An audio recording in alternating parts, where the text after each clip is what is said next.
नमो अरहन्तानम् ॐ ह्रीं नमो सिद्धानम् ॐ ह्रीं नमो आयर्याणम् ॐ ह्रीं नमो वच्छायाणम् ॐ ह्रीं नमो लोये सव्वसाहूनम् एषो पञ्चनमस्कारो सर्वपावपनाशनो मङ्गलानं च संवेशिं पठमं भवै मङ्गलम्।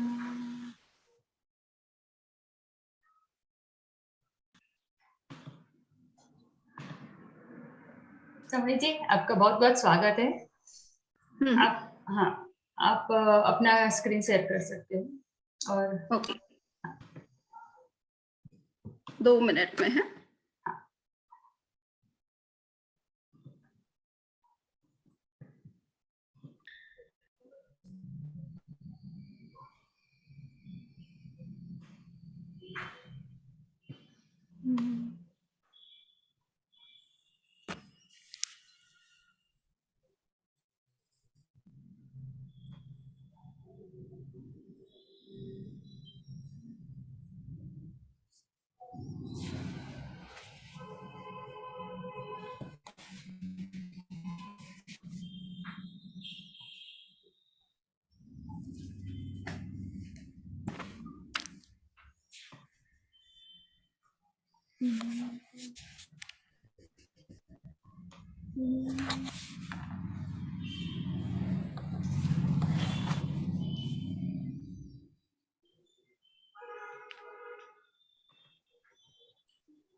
चलिए, आज हम प्रज्ञापना सूत्र के दूसरे चैप्टर के ऊपर डिस्कशन करेंगे।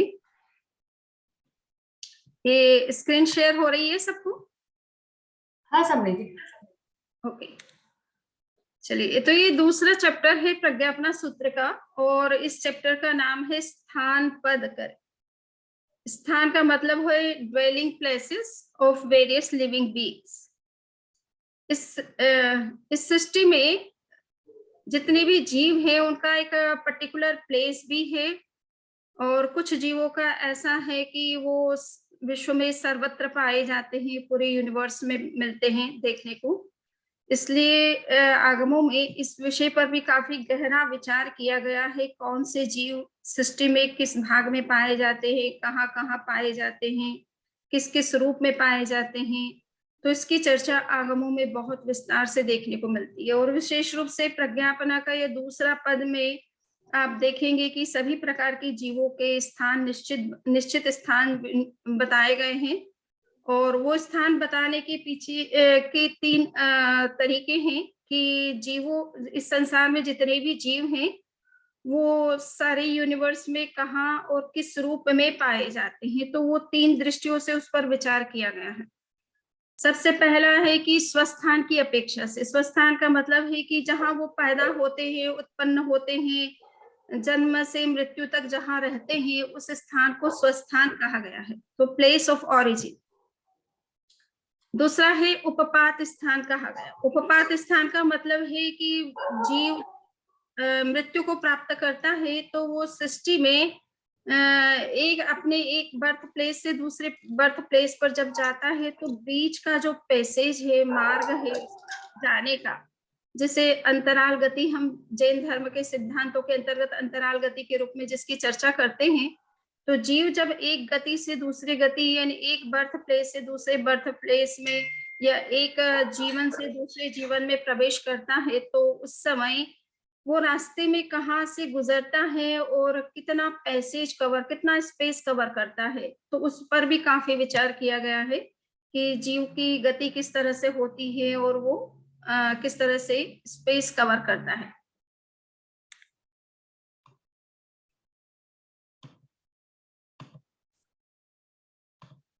और तीसरा जो बहुत ही महत्वपूर्ण है वो है समुद्घात। समुद्घात स्थान, समुद्घात का मतलब है जिसे हम एस्ट्रल प्रोजेक्शन कहते हैं। और वो एस्ट्रल प्रोजेक्शन में आत्मा जहां भी जन्म ले रही है वहां पर भी पर्टिकुलर कंडीशन में अपने शरीर को छोड़ करके कुछ दूसरे स्पेस में भी स्प्रेड कर जाती है। तो उसे एस्ट्रल प्रोजेक्शन की थियोरी के रूप में काफी कुछ डिस्कस किया जाता है साइंस के फील्ड में, पैरासाइकोलॉजी के फील्ड में। और बहुत सारे इंटरनेट पर आपको वीडियोस भी अवेलेबल हैं जिससे कि आपको पता चले कि शरीर में रहते हुए भी जीव आत्म जो प्रदेश है या आत्म तत्व है वो शरीर से बाहर भी फैलता है, स्प्रेड करता है और बहुत दूर तक भी चला जाता है। तो कहाँ तक जाता है, किस रूप में जाता है, इसकी चर्चा हम आगे की स्लाइड्स में करेंगे। तो ये 3 चीजें हैं, स्वस्थान, उपपात स्थान और समुद्घात स्थान। ये तीनों कंसेप्ट स्पष्ट हो गए हैं कि जीव किस तरह से इस यूनिवर्स में एग्जिस्ट कर रहा है और किस कहाँ कहाँ वो जाता आता है या किस तरह से वो स्पेस कवर करता है जब इधर उधर जाता आता है।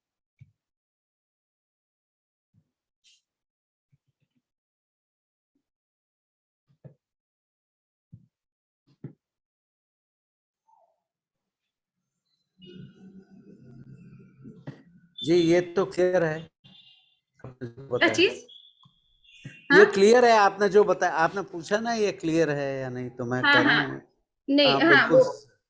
वो मैं तो थोड़ा स्लाइड स्टक हो गई थी इसलिए मैं कर रही थी। चलिए, तो हम ये देखेंगे कि पहले थोड़ा सा समुद्घात का कंसेप्ट भी समझ ले। और ये समुद्घात का जो कंसेप्ट जैन आगमों में और विशेष रूप से प्रज्ञापना सूत्र में डिस्कस किया गया है और कई अन्य आगमों में भी आपको मिल जाएगा आराम से। पर यहाँ पर हम देखेंगे कि प्रज्ञापना सूत्र में समुद्घात को समझाने के लिए बताया गया है कि आत्मा शरीर से बाहर निकलती है किंतु साथ में उसका कनेक्शन भी रहता है, वो जहाँ कहीं ट्रेवल करे परंतु वो कनेक्टेड रहती है मूल बॉडी के साथ में। तो ये हमें समुद्घात के संदर्भ में विशेष समझना है। मृत्यु के समय तो शरीर को छोड़ करके निकल जाती है, तो उस शरीर का पूर्व शरीर के साथ उसका कोई कनेक्शन नहीं रहता है। बट यहाँ पर जब समुद्घात की प्रक्रिया होती है जिसमें एस्ट्रल प्रोजेक्शन की प्रोसेस होती है, बॉडी से आत्मा बाहर निकलती है और पर्टिकुलर कंडीशन में वो उस पर्टिकुलर टाइम के लिए वो बाहर रहती है और फिर वापस रिटर्न होती है उसी बॉडी में। और जब वो बाहर निकलती है तो उसका कनेक्शन अपनी मूल बॉडी के साथ रहता है, वो पूरी तरह से शरीर को छोड़ती नहीं है। सो ये एस्ट्रल प्रोजेक्शन में हम देखेंगे जिसको कि हम समुद्घात की प्रक्रिया कहते हैं जैन धर्म में। उसमें 7 प्रकार के समुद्घात माने गए हैं: वेदना, कषाय, मारणांतिक, वैक्रिय, आहारक, तेजस और केवली समुद्घात। तो ये अब हम समझेंगे कि वेदना एक एक समुद्घात को, कि वेदना समुद्घात यानी जिस समय व्यक्ति को बहुत ज्यादा सीवियर पेन हो रहा है और इनटॉलरेबल है, तो उस कंडीशन में आत्मा प्रदेश शरीर से बाहर निकल जाते हैं जब तक कि पेन आपका रिलीफ नहीं होता है, और थोड़े समय के लिए बाहर रह करके वापस भीतर रिटर्न कर जाती है। तो ऑपरेशन के टाइम में अगर आपने कुछ ऐसे केसेस भी सुने होंगे और मिल भी जाएंगे आपको, पैरासाइकोलॉजी में इस तरह की स्टडीज भी मिलती है कि जब ऑपरेशन थिएटर में किसी व्यक्ति का ऑपरेशन किया जाता है तो कभी कभी उसकी आत्मा बाहर निकल करके ऑपरेशन जो कुछ हो रहा है उसको देखती रहती है। और सपोज किसी कारण से बाय मिस्टेक डॉक्टर के द्वारा कोई इंस्ट्रूमेंट बॉडी के अंदर छूट जाता है तो वो इंडिकेट कर देती है कि आपने ये इंस्ट्रूमेंट इस बॉडी के इस पार्ट में छोड़ दिया है। सो ये वेदना के समय होता है, स्पेशली जब उसके अंदर सीवियर पेन हो रहा है, ऑपरेशन हो रहा है, उस कंडीशन में आत्मा शरीर से बाहर निकल करके उसी ऑपरेशन थिएटर के अंदर ही है, उससे बाहर नहीं जा गई है, वहीं से वो ऊपर अलग होकर के देखती रहती है। कषाय समुद्घात, कषाय यानी क्रोध आदि, जब एग्रेसिव मूड बहुत ज्यादा होता है मनुष्य का, बहुत अधिक तीव्र क्रोध जिसे कहते हैं अनंतानुबंधी क्रोध, या अप्रत्याख्यानी क्रोध, जिसमें तीव्रतम क्रोध की स्थिति होती है, तो बॉडी के अंदर जो इमोशनल प्रेशर इतना ज्यादा बढ़ जाता है उस इमोशन एग्रेशन के कारण से कि आत्मा जो है शरीर को छोड़ करके बाहर निकल आती है, बट पूरी तरह से नहीं छोड़ती। ये आपको समुद्घात में पूरी तरह से ध्यान रखना है। ये शरीर से बाहर जब निकलती है और जैसे ही अंदर का जो इमोशनल प्रेशर कम होता है तो वो वापस रिटर्न हो जाती है। मरणांतिक समुद्घात, जब किसी व्यक्ति की डेथ होनी है और अभी पूरी तरह से उसका टाइम लास्ट मोमेंट नहीं आया है बॉडी को छोड़ने का, किंतु कभी कभी किसी किसी के केस में ऐसा होता है कि वो जहां उसको नेक्स्ट में जन्म लेना है वहां तक वो ट्रेवल करके आता है और ये देख लेता है कि उसका जन्म स्वर्ग में होने जा रहा है या नरक में होने जा रहा है या किसी अन्य रूप में होने जा रहा है। तो उसे पता चल जाता है उसका कि मेरी डेथ होने के बाद में मेरा अगला जन्म कहाँ पर होने वाला है। ये मरणांतिक समुद्घात होता है जो मरण के समय होता है, बिल्कुल लास्ट मोमेंट, कुछ फ्यू मोमेंट्स बाकी होते हैं उसी में वो ट्रेवल करके आ जाता है, वापस रिटर्न हो जाता है बॉडी में और फिर लास्ट मोमेंट के टाइम पूरी बॉडी को छोड़ करके निकलता है। वक्रीय समुद्घात का मतलब है कि अनेक दूसरे रूप बना लेना। तो आप देख रहे हैं कि एक देव है, वो कभी किसी मनुष्य के सामने जब प्रकट होता है तो अपने मूल स्वरूप में प्रकट नहीं हो सकता है, क्योंकि वो स्वरूप आप आम व्यक्ति उसे देख नहीं सकता है। उनकी बॉडी में इतनी ज्यादा नूर यानी प्रकाश होता है, तेज होता है कि आम व्यक्ति की आंखें चुंधिया जाती है इससे। देवता हमेशा एक सामान्य रूप में, आप या तो किसी का हेल्प करना है तो कुछ सामान्य रूप बना करके आ जाते हैं, कभी कभी कोई ब्राह्मण का रूप बना लिया, तो सपोज देवता की अपनी हाइट तो इतनी थी, उन्होंने अपनी हाइट को इतना छोटा कर लिया। या कभी मान लीजिए कि कोई ऐसा देव है जिसे दानव कहते हैं, यानी मिथ्यात्वी देव होते हैं, या इस तरह के व्यंतर देव वगैरह होते हैं, तो ये कुछ अपना विशेष बड़ा रूप भी बना लेते हैं, भयंकर रूप भी बना लेते हैं, और मनुष्य को जिससे इनको बदला लेना होता है उसके सामने इस तरह से भयंकर रूप में प्रकट होते हैं। ये जो बड़ा रूप बना लिया या छोटा रूप बना लिया, तो इसको वक्रीय, ये नया रूप जो बनाया है, इसकी हाइट भी ज्यादा है और विड्थ लेंथ सब कुछ ज्यादा है, तो आत्मा को उतनी बॉडी के अंदर स्प्रेड करना होता है। ये वक्रीय समुद्घात कहलाता है, जिसमें जीव नया रूप धारण कर लेता है और कभी कभी वो रूप बहुत बड़ा होता है उसके अपने ओरिजिनल रूप से, या बहुत छोटा होता है। आहारक समुद्घात का जैसा कि सभी जानते हैं कि जैन धर्म में शरीर के जो 5 प्रकार माने गए उसमें एक आहारक शरीर माना गया है, और ये शरीर तब क्रिएट किया जाता है जब किसी 14 पूर्वधर को केवल ज्ञानी से कोई कम्युनिकेशन करना होता है। सपोज भगवान महावीर जब थे तो उनके उपस्थिति में बहुत सारे उनके साधु जो केवल आहार लब्धि के धारक थे, यानी 14 पूर्व के ज्ञानी थे, तो वो अपने शरीर को, उनको कभी कभी किसी प्रश्न का उत्तर पाना होता है और सपोज भगवान महावीर उनके पास में नजदीक में नहीं है, तो वो अपने आंसर को लेने के लिए या अपना क्वेश्चन उनको भेजने के लिए इस शरीर का निर्माण करते हैं। तो ये शरीर बिल्कुल बहुत छोटा होता है, 1 हाथ का होता है, यानी अपना कोहनी जितना हाथ का एक साइज का होता है, और बहुत फाइन पुद्गलों का बना हुआ होता है, और योगी ही इसको देख पाता है, अन्य किसी को पता नहीं चलता है। तो वो अपनी शरीर से इस बॉडी का निर्माण करते हैं और इसको भेजते हैं, और अपना प्रश्न का उत्तर केवली से इस बॉडी के थ्रू प्राप्त कर लेते हैं। तो ये आहारक शरीर कहलाता है। और इस शरीर को जब भेजा जाता है तो इसमें भी वही आत्मा है जो योगी की है, जो साधु की है, 14 पूर्वधर की है, वही इस बॉडी के माध्यम से वहाँ तीर्थंकर से मिलती है और कम्युनिकेट करती है, अपने प्रश्न को पूछती है और उसका आंसर लेके आती है। तो ये बॉडी उसमें हेल्प करती है उनको। आत्मा प्रदेशों का इसके माध्यम से भी बाहर जाना होता है।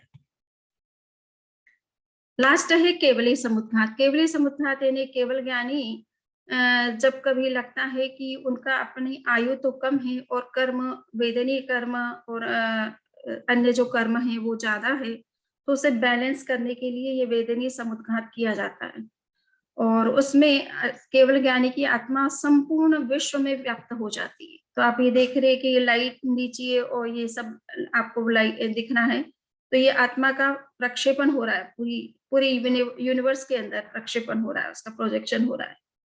सो ये पूरे यूनिवर्स में फैल जाती है और जितने कर्म एक्स्ट्रा हैं उनको एक तरह से शेड कर देती है, उसको अलग कर देती है इस प्रक्रिया के द्वारा। तो जितने उनके आयु है उसके हिसाब से फिर कर्म रह जाते हैं और उस जैसे ही आयु समाप्त होती है वैसे ही वो मुक्त हो जाते हैं। तो ये केवल ज्ञानी की प्रोसेस में बताया जाता है कि 8 मूवमेंट्स लगते हैं, टोटल 8 मूवमेंट्स लगते हैं। फर्स्ट मूवमेंट में वो अपनी आत्मा को इस तरह से संपूर्ण लोक के लंबा हाइट के हिसाब से इतना बड़ा लंबा डंडे के रूप में अपनी आत्म प्रदेशों को फैलाते हैं सबसे पहले। तो इसको कहते हैं दंडाकार आत्म प्रदेशों का प्रक्षेपण होता है। दूसरे में वो आत्म प्रदेशों को 2 दिशाओं में फैलाते हैं, उत्तर और दक्षिण सपोज। तो ये कपाटाकार कहलाता है। आत्म प्रदेश ये दंडाकार से फिर ये इस डायरेक्शन में और इस डायरेक्शन में फैलते हैं, तो इसको कपाटाकार कहा जाता है। तीसरे में जो है वो कहीं-कहीं ये भी है कि वो एक ही साथ मतलब चारों दिशाओं में एक तरह से दरवाजे की माफिक फैला देती है और बाकी जो कोने रह जाते हैं उनमें ये तीसरे टाइम में फैलाती है और एक तरह से चौथे टाइम में पूरे यूनिवर्स में फैल जाती है। कहीं भी कोई भी ऐसा कोना यूनिवर्स का नहीं रहता है जहां आत्मा का प्रदेश नहीं होता है। इसीलिए कहा जाता है कि आत्मा असंख्य प्रदेशी है। यानी संपूर्ण विश्व के जितने प्रदेश हैं, असंख्य प्रदेश, उतने प्रदेशों में आत्मा को स्प्रेड करने का, एक्सपांड करने का उसमें पावर होती है और चूंकि उसके भी उतने ही प्रदेश है तो वो पूरे यूनिवर्स को कवर कर लेती है केवल समुद्घात की प्रोसेस में। वापस वो लौटती है तो फिर ये जो कोने हैं उस कोने से अपने आत्म प्रदेशों को कॉन्ट्रैक्ट करती है, फिर कपाटाकार में ले आती है, फिर दंडाकार में ले आती है और अंत में अपने शरीर में स्थित हो जाती है।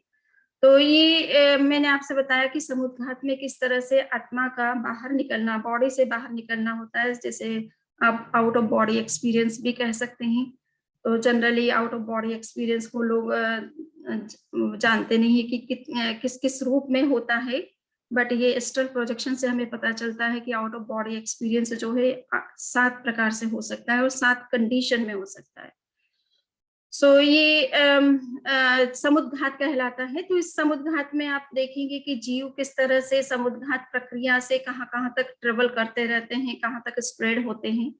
तो ये मैंने मोटा मोटी आपको समुद्घात का कंसेप्ट बताया। और उपपात प्रक्रिया तो सभी को वैसे पता है कि उपपात में क्या होता है। यानी जीव जब एक जन्म से दूसरे जन्म में जाता है तो उसकी 2 तरह से गति होती है, या तो वो स्ट्रेट लाइन में चलता है या फिर वो टर्न लेते हुए चलता है। तो जो स्ट्रेट लाइन में अपने नेक्स्ट डेस्टिनेशन पर पहुंचता है उसे ऋजुगति कहा जाता है, और यदि उसे टर्न लेकर के अपने नेक्स्ट बर्थ प्लेस पर पहुंचना होता है तो उसे वक्र गति कहते हैं, या कभी कभी कोई विग्रह गति शब्द भी मिलता है।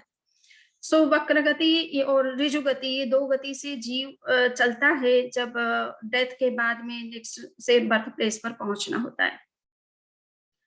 तो उस प्रक्रिया में वो कितना पैसेज कवर करता है ये उसकी बर्थ प्लेस पर डिपेंड करता है।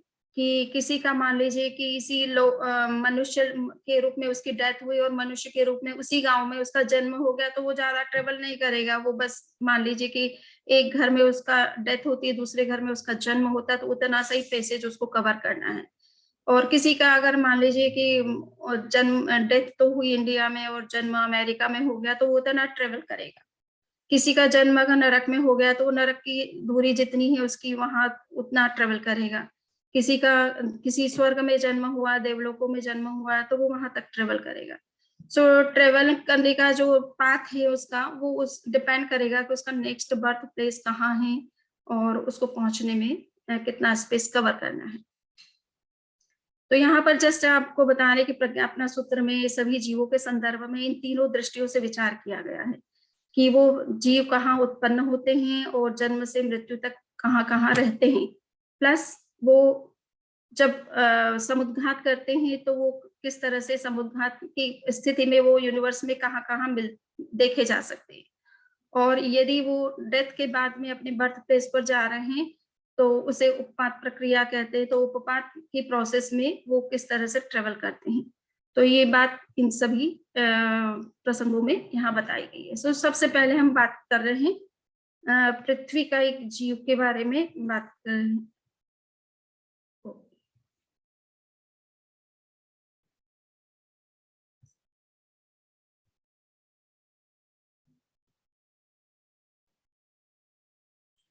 ओके, तो यहाँ पे वाटर बॉडी कह दिया है, बट जितने भी पृथ्वी काय के ये अभी अब पानी की हम बात कर रहे हैं कि the gross water bodied living beings are found in all the 7 ghanodadhis and ghanodadhi valayas. पानी के जितने भी जीव होते हैं ये विशेष रूप से नरक में, आप ये देख रहे हैं ये नरक है, 7 नरक से हैं, और इसमें ये वलय हैं 3 नरक यहाँ पर है सपोज, तो ये नरक है, तो इसके नीचे एक घनोदधी यानी जमा हुआ पानी है, और उसके नीचे पतली एक मोटी वायु जमी हुई वायु है, उसके नीचे पतली वायु है, और उसके नीचे स्पेस है। तो ऐसी कंडीशन ये सभी नरक के बीच में है, और ये सारी नरक भी इन तीनों लेयर से ढकी हुई भी है चारों तरफ से। तो जो नीचे है, उनके नीचे जो परत जमी हुई है उसको तो घनोदधी कहा गया है, और उसके चारों ओर जो वो कवर वलय बने हुए हैं, स्फीयर्स बने हुए हैं पानी के और हवा के, तो उसको घनोदधी वलय कहा गया है। तो पानी से जो जुड़े हुए जीव हैं वो कहा गया है कि वो कहाँ कहाँ पाए जाते हैं। तो in lower universe the patalas building of the bhavanpati gods and interspaces in between the buildings in upper universe they are found in 12 vimanas. तो ये नीचे के जो नरक है, नरक में भवनपति देव, ये जो बीच का स्पेस है, इसमें स्पेशली जो रत्नप्रभा नरक है, इस नरक में नीचे नरक के प्राणी है, किंतु बीच में भवनपति देवों के स्थान बने हुए हैं। तो उन विमानों में भी, उन स्थानों में भी जो उनके कुएं हैं, बावड़ियां हैं, बावड़ियां शब्द ज्यादा उपयोग किया है, बावड़ी एक प्रकार से कुएं जैसा ही स्ट्रक्चर होता है। तो उसमें जो जीव पानी के जो जीव हैं वो एक तरह से जल का एक जीव कहलाते हैं। इसी तरह से विमानों में भी बावड़ियां हैं, स्वर्गों में भी विशेष रूप से 12 देवलोक तक जो स्वर्ग बने हुए हैं उनके अंदर भी इस तरह की कुछ बावड़ियां हैं जिसमें कि पानी रहता है। सो और ऊर्ध्वलोक में भी वो 12 विमान तक आपको देखने को मिल सकता है। मिडल जो यूनिवर्स है उसमें जितने भी पानी के प्लेसेस हैं, जहां जहां पानी जिस जिस रूप में पाया जाता है, वो सारे स्थान को आपको काउंट कर लेना है। तो ये उनके कहलाते हैं स्वस्थान कहलाते हैं। और बाद में कहा जाता है कि वो जब जन्म कहीं किस उत्पाद प्रक्रिया से कहीं जाते हैं, तो वो उनके डिपेंड करता है कि उनका बर्थ कहाँ पर हो रहा है, किस रूप में हो रहा है, तो उस हिसाब से उनकी गति होती है। और समुद्रघात की अपेक्षा से कहा जाता है कि पानी के जीव जो है जब समुद्रघात करते हैं तो वो संपूर्ण यूनिवर्स में देखे जा सकते हैं, क्योंकि ये सूक्ष्म जीव जो एक इंद्रिय जीव हैं, ये कभी सूक्ष्म से स्थूल, स्थूल से सूक्ष्म इनकी गति होती रहती है। तो जब सूक्ष्म में जाना है तो सूक्ष्म जीव संपूर्ण लोक में पाए जाते हैं। इसलिए जब ये समुद्रघात करते हैं, सपोज इनकी उत्पत्ति अगर बादल जो स्थूल पानी है, उनके जीवों की उत्पत्ति अगर सूक्ष्म रूप में हो रही है, तो सूक्ष्म रूप में कहाँ हो रही है, यूनिवर्स के किस कोने में हो रही है, तो ये डिपेंड करेगा पर्टिकुलर जीव के ऊपर। बट इतने सारे जीव हैं, तो उन सब जीवों में कई किसकी गति कहीं हो रही, किसी की गति कहीं हो रही है, तो उनकी प्रेजेंस आप पूरे यूनिवर्स में समुद्रघात की दृष्टि से देख सकते हैं। तो इन जीवों का निरंतर उत्पत्ति ये होती रहती है, जन्म होता है, मरण होता है, ये प्रक्रिया चलती रहती है, और एक इंद्रिय जीवों में समुद्रघात बहुत अधिक होते हैं। सो ये समुद्रघात की अपेक्षा से ये सब पानी के जीव संपूर्ण उसमें पाए जा सकते हैं। यहाँ ये वाटर की जगह आप अर्थ ले लीजिएगा। सो अर्थ के जीव भी जो है इसी तरह से पाए जाते हैं। ओके,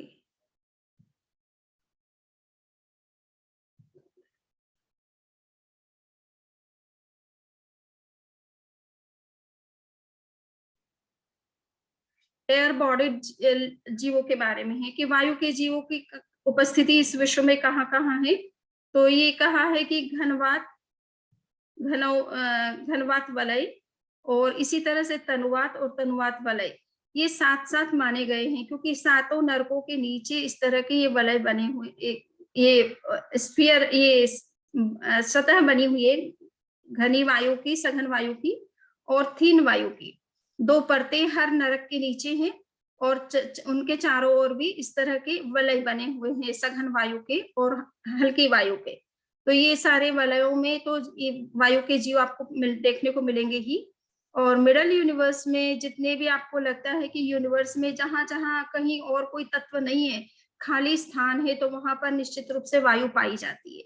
सो वो जितने भी होल्स आप मिडल यूनिवर्स में देखने को मिलते हैं, उन सब में इसकी उपस्थिति रहती है। और इसी तरह से ये जो है इनका स्थान जो है कहा जाता है कि एक तरह से ये कई वायु के जीवों की उपस्थिति यूनिवर्स में सबसे ज्यादा है इन कंपैरिजन टू अदर जो वन सेंस्ड लिविंग बीइंग है, जो ग्रॉस हैं, तो उनके स्थान ज्यादा पाए जाते हैं। इसलिए कहा जाता है कि मेनी इन्यूमरेबल पार्ट्स। जनरली आपको पृथ्वी काय, अपकाय और वायु ये वनस्पति काय और इन सब के लिए तो इन्यूमरेबल वर्ड्स नहीं पाया जाए, मीन्स अनेक पार्ट्स, मेनी पार्ट्स शब्द नहीं मिलेगा, किंतु वायु के लिए कहा जाता है कि वायु के स्थान in comparison to earth, water, वनस्पति, इनकी कंपैरिजन में ये सबसे ज्यादा स्थान आपको वायु के दिखाई देंगे पूरे यूनिवर्स में। और समुद्र घाट की अपेक्षा तो वैसे ही है कि वो कहीं भी मिल सकते हैं आपको, क्योंकि सूक्ष्म रूप में अगर उत्पत्ति होती है तो वो पूरे यूनिवर्स में स्प्रेड हो सकते हैं और उत्पाद उनकी अपने लाइफ स्पान पर डिपेंड करता है।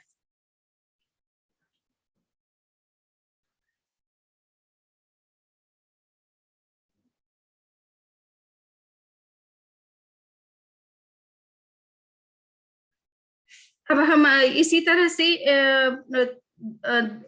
अन्य जीवों के संदर्भ में देखें तो ये कहा जाता है कि 2 इंद्रिय से लेकर के 5 इंद्रिय तक के जितने भी प्राणी हैं, वो इस यूनिवर्स में कहाँ पाए जाते हैं। तो इसलिए इसमें कहा गया है कि वो ज्यादातर 2 इंद्रिय से 5 इंद्रिय तक के प्राणी मूलतः देखा जाए तो विशेष रूप से तिर्यंच पंच इंद्रिय, ठीक है ना। मनुष्य को छोड़ दीजिए, देवता को छोड़ दीजिए, नरक के प्राणियों को छोड़ दीजिए, बाकी जितने भी 5 इंद्रिय, 2 इंद्रिय से 5 इंद्रिय तक के जितने भी एनिमल्स या सब ह्यूमंस जिन्हें हम कहते हैं, तिर्यंच जीव कहते हैं, इनकी उपस्थिति विशेष रूप से तो ये मध्यलोक में ही होती है, किंतु कुछ हिस्सा हमारा मध्यलोक का ऊर्ध्वलोक में भी गया हुआ है। तो वो जैसे आप मेरू पर्वत के बारे में अगर आपको थोड़ा आइडिया है, तो मेरू पर्वत जो है वो ऊंचाई में बहुत 1 लाख योजन का है। तो वो ऊपर स्वर्ग में की जो 5वां देवलोक है वहां तक उसका शिखर जाता है। तो इस कारण से वो ऊर्ध्वलोक में भी उसका कुछ हिस्सा जाने से माउंटेन जो मेरू है उसमें जहाँ कुएं वगैरह है और हरियाली जो कुछ भी है, बगीचे वगैरह है, तो उनमें ये इन जीवों की उपस्थिति पाई जाती है। तो और अब नीचे में कहा जाता है कि ये नरक जो है, वैसे तो नरक में कोई 2 इंद्रिय से 5 इंद्रिय के तिर्यंच प्राणी नहीं है, परंतु ये जो महाविदेह बीच में हमारा ये जो लोक माना गया है, मध्यलोक, इसके अंदर जो महाविदेह की माना जाता है, तो वो महाविदेह का विशेष रूप से जो वेस्टर्न महाविदेह है, पूर्व महाविदेह और पश्चिम महाविदेह 2 तरह के महाविदेह हैं। महाविदेह एक ही है, परंतु वो बीच में मेरू पर्वत आने से पूर्व महाविदेह और पश्चिम महाविदेह ऐसा कहा गया है। तो जो पश्चिम महाविदेह है उसकी 2 एक तरह से विजय या 2 कंट्री कहना चाहिए आपको। सो वो दोनों नरक की कुछ नीचे अधोलोक में गई हुई है, तो उसके कारण से इन जीवों की उपस्थिति अधोलोक में भी मानी गई है। तो मूलतः तो मध्यलोक से संबंधित जो चीजें अधोलोक में या ऊर्ध्वलोक में गई हैं, वहीं पर इन जीवों की उपस्थिति देख सकते हैं। और स्वर्ग में या नरक में, प्योर स्वर्ग और नरक के स्थानों में 2 इंद्रिय से 5 इंद्रिय तक के जो एनिमल्स हैं, तिर्यंच प्राणी हैं, वो नहीं देखे जा सकते हैं। समुद्घात और उसकी अपेक्षा से, तो समुद्घात की अपेक्षा से ये 2 इंद्रिय से लेकर 5 इंद्रिय तक के जीवों की उत्पत्ति कहीं भी विश्व में किसी भी रूप में हो सकती है। तो समुद्घात की अपेक्षा से कहा जाता है ये पूरे यूनिवर्स में देखे जा सकते हैं। और जहां तक है उपपात की अपेक्षा से, तो उपपात अपने अपने बर्थ प्लेस के आधार पर डिपेंड करता है।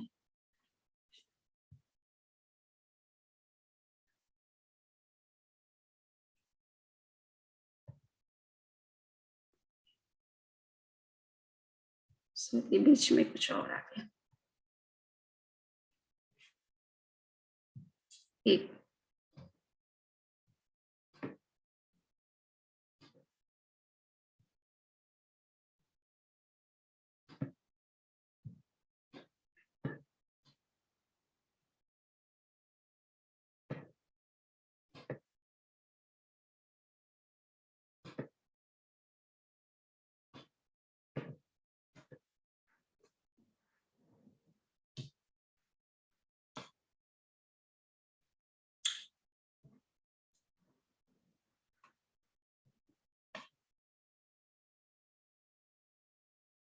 फायर बॉडी लिविंग बींग्स के बारे में कहा गया है कि ये जीव जो है ये इस यूनिवर्स में सब जगह आपको देखने को नहीं मिलेंगे, ये स्पेशली ढाई द्वीप के अंदर ही देखने को मिलते हैं।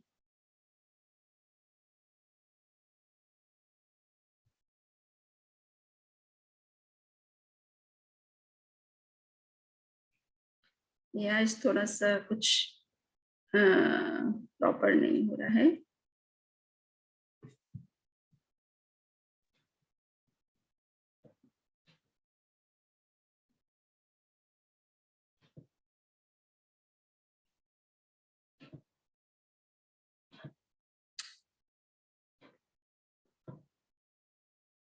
सॉरी, वो थोड़ा सा इसका ऑर्डर कुछ चेंज हो गया था।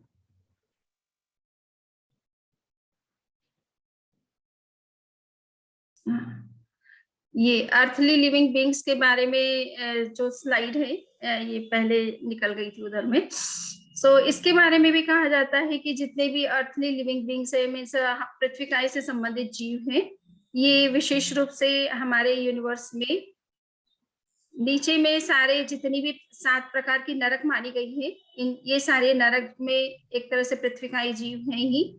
और इसके अलावा उनके अंदर जो नरक के अंदर भवनपति देवों के जो स्थान बने हुए हैं, इनमें भी पृथ्वीकाई जीव होते हैं। ऊपर में स्वर्ग में जो विमान बने हुए हैं, जितने भी उन विमानों की जो हैं, उनमें भी ये पृथ्वीकाई जीवों के स्थान बने हुए हैं। इसके अलावा जितने भी mountains, lands, islands middle universe में है, वहां पर भी पृथ्वीकाई जीवों का ये मूल स्वस्थान कहा जाता है, यानी यहाँ पर इन जीवों की उत्पत्ति होती है और यहीं पर ये रहते हैं मूल में।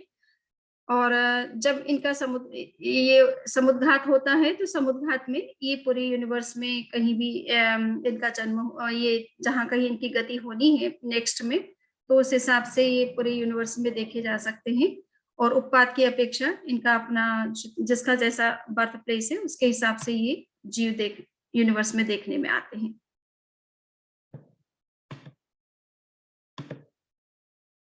सो ये फायर बॉडी के बारे में मैं बात कर रही थी कि ये फायर बॉडी लिविंग बीइंग्स जो है, ये विशेष रूप से कहा जाता है कि ये 15 जो हमारे कर्म भूमियां हैं, स्पेशली उन कर्म भूमियों में ही ये फायर देखने को मिलती है।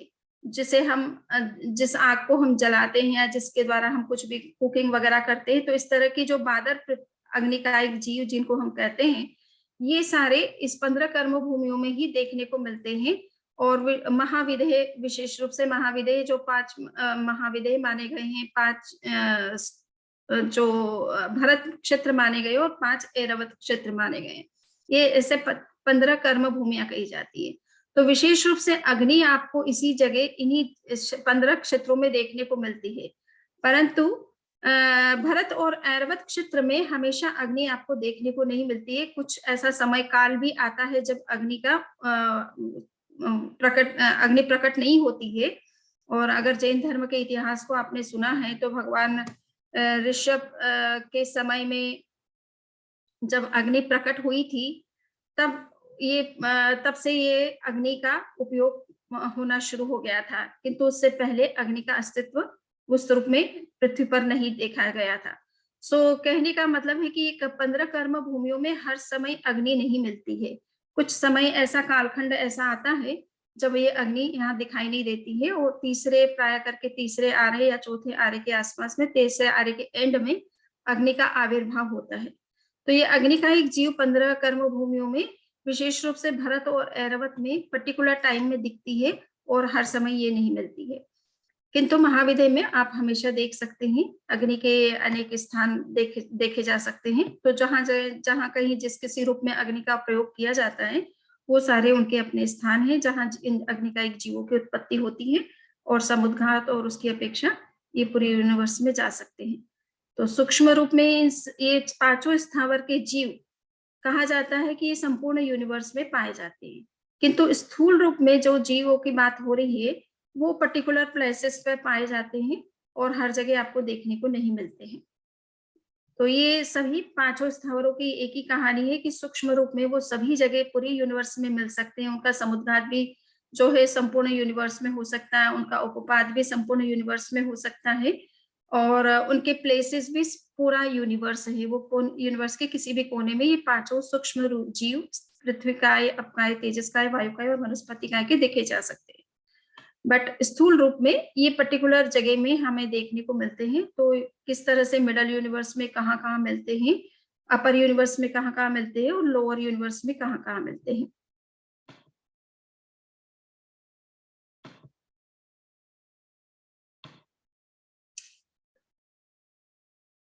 तो मैंने एक ह्यूमंस का भी किया था, सो वो मुझे एक बार के लिए स्लाइड इधर-उधर मिसप्लेस हो गई ये लगता है। सो ह्यूमंस जो है, कहा जाता है कि मनुष्य विशेष रूप से मध्यलोक के ढाई द्वीप के अंदर पाए जाते हैं। और हमने इसकी चर्चा काफी कर ली है पिछली क्लास में कि ढाई द्वीप कहाँ पर होता है।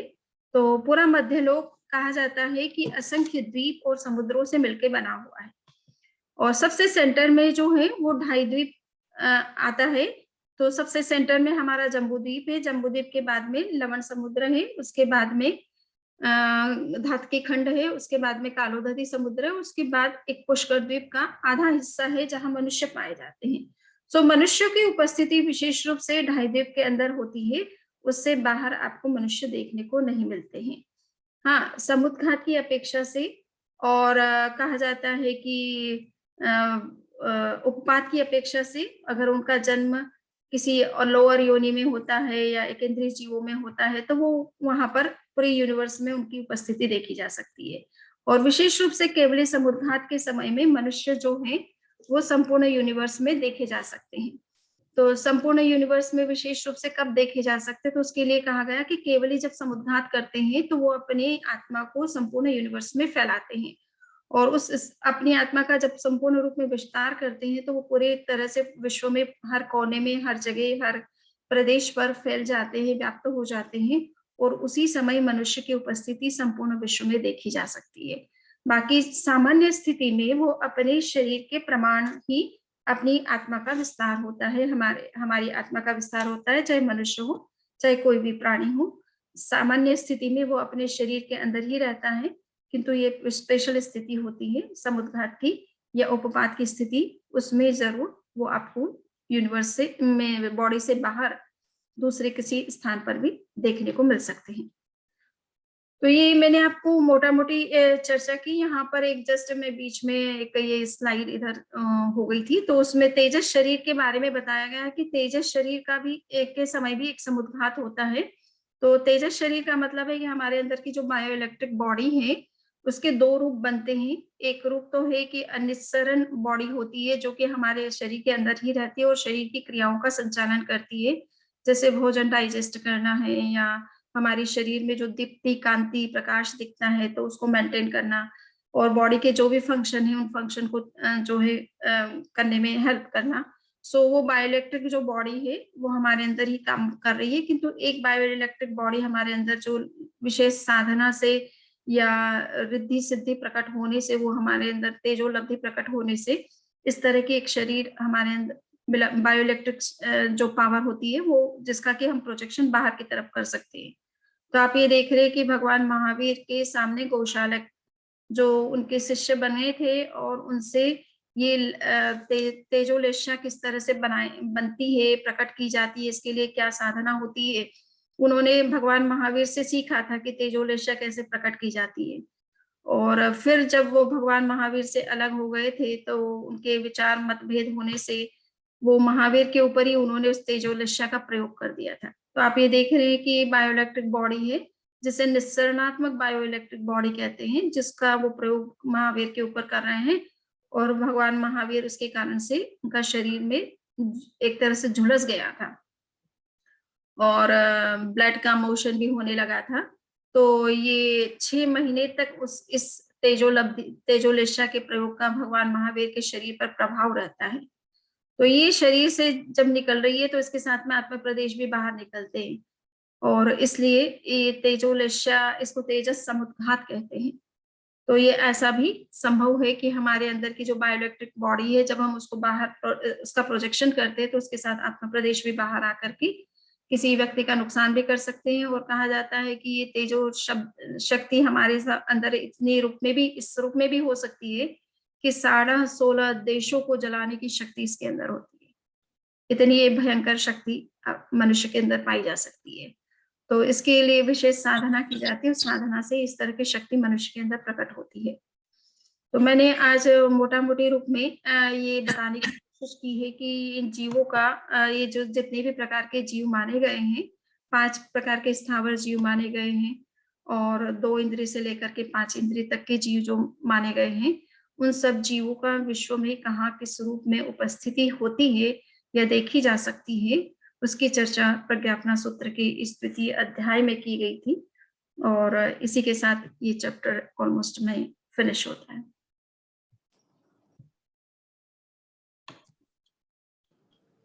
किसी के कोई क्वेश्चन हो तो वो कर सकते हैं। स्पोकन ना सब। हाँ, वंदन भाभी आपको। हम्म। वो जो आपने समुद्र घाट में बताया कि वो मतलब आत्म प्रदेश है, वो केवली समुद्र घाट के अंदर पूरे एक दंड की तरह है जब पूरे यूनिवर्स में फैल जाते हैं ऊपर से नीचे तक। मतलब बिल्कुल।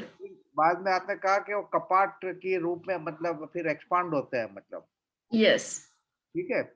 और उसके बाद में कहा कि वो बीच में भी है जो मतलब साइड में फैल जाते हैं, मतलब। हाँ हाँ हाँ। अच्छा, उसके अलावा आपने ये भी कहा कि उसमें पूरे फिर वो यूनिवर्स में फैल जाते हैं, मतलब। यस। ठीक है।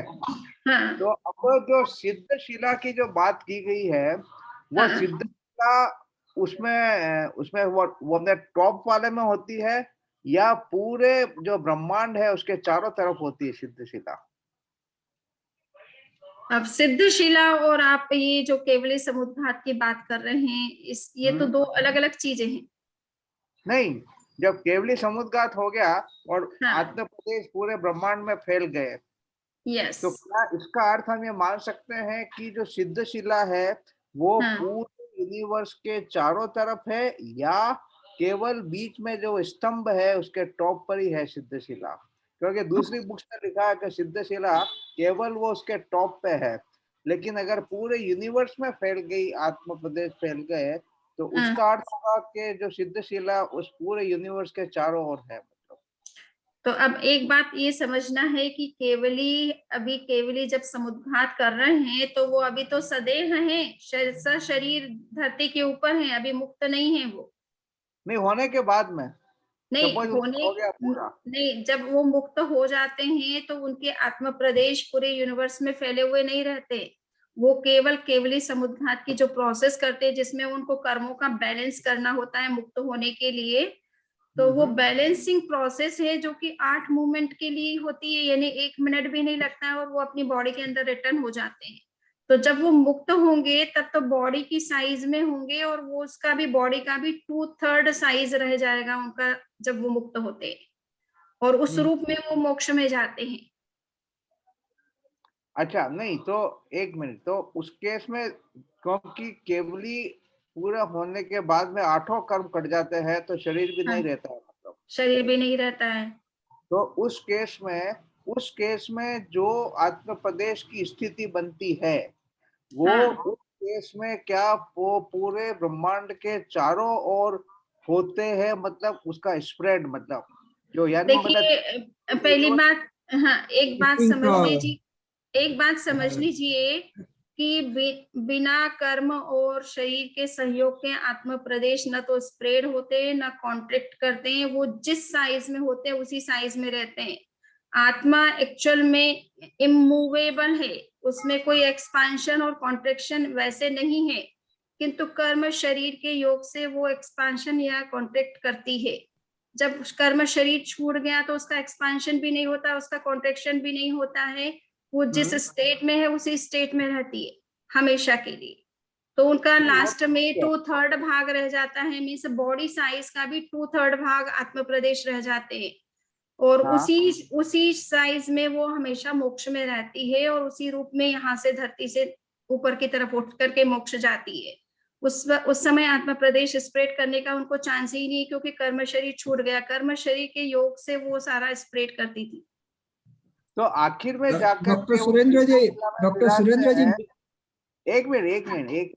तो आखिर में जाके जब सिद्ध शिला में विराजती है आत्मा है, तो हाँ। सिद्ध शिला का मतलब है जो वो पूरे ब्रह्मांड के लोकाकाश के चारों ओर होती है, या केवल बीच में जो स्तंभ है उसके टॉप पर होती है? मतलब ऐसा नहीं, देखिए मैंने आपसे बताया कि सबसे पहले आत्मा 14 रज्जु जो लोक की ऊंचाई है उसके उस ऊंचाई के हिसाब से अपने को आत्मा प्रदेशों को दंडाकार बनाती है, पूरा हाँ लोक कवर कर रही है 14 रज्जुस का, हाँ परंतु वो हाँ। दंड के आकार में है।